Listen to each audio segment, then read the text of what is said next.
Hi guys! Welcome sa Wigalo. For today's mini vlog, gagawa tayo ng updo pink para sa client namin na tiga over Philippines na si The Rose Shoes. So ito yung pink na wig ang gagawin natin. So ang una natin gagawin ay syempre kulutin. Dahil straight ang buhok, kailangan muna natin itong kulutin para mas maganda siyang iset. Same process lang ng pagkukulot katulad ng mga pinapakita namin sa mga ibang mini vlog namin sa paggawa ng wig. So ganyan lang, iro-rollers nyo lang lahat yung wig niyan hanggang sa ma-rollers nyo na lahat. Ganon.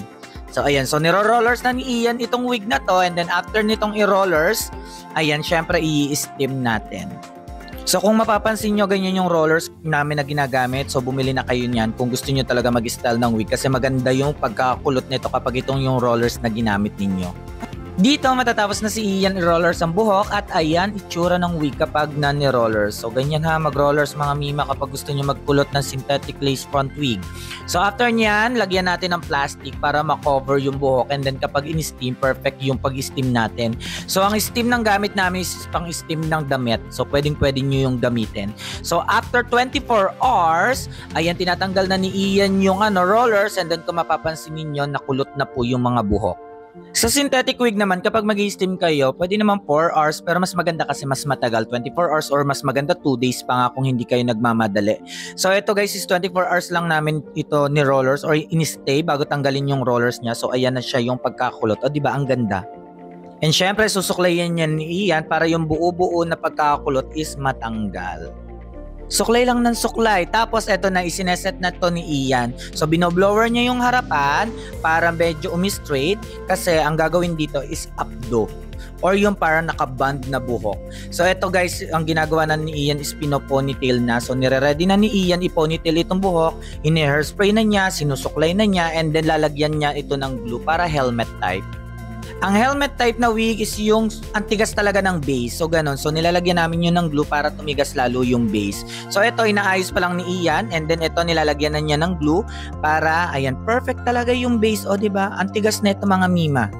So lahat yan nilagyan ng glue hanggang sa harapan, sa likod, nilagyan ng glue yan ni Ian para talagang tumigas, and then maganda yung pagka-ponytail. O kung nakikita nyo naman, ang linis.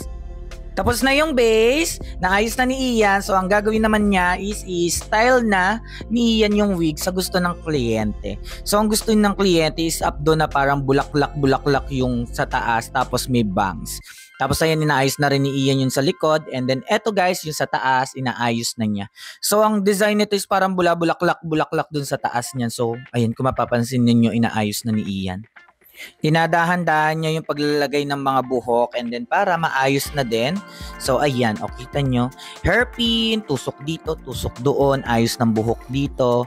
So ayan, tapos binubuka-buka ni Ian, tapos hairspray. So ayan, so talagang mahirap talagang gumawa ng styled wig or drag queen wig, kaya wag nyo na kaming kuriputing, charot. So ayan po guys, so tease, ayan, suklay, ayos. Ayan, so naayos na dito ni Ian ng yung naka-updo.